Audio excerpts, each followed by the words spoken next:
Hello, if you want to measure heart rate on a Redmi Watch 5 Lite, then first of all you will have to just put it on your wrist, so like in my case, and you have to be sure that the sensors that are right here sticking with your hand. So you will have the snug fit of your watch, like for example in my case. And once you actually do this, you will have to just go into this application with the heart icon.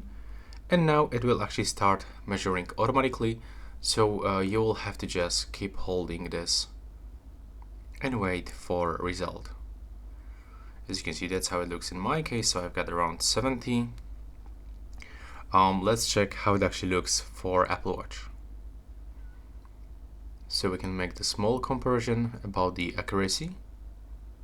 And as you can see, we got 80 on Apple Watch and around 75, 76.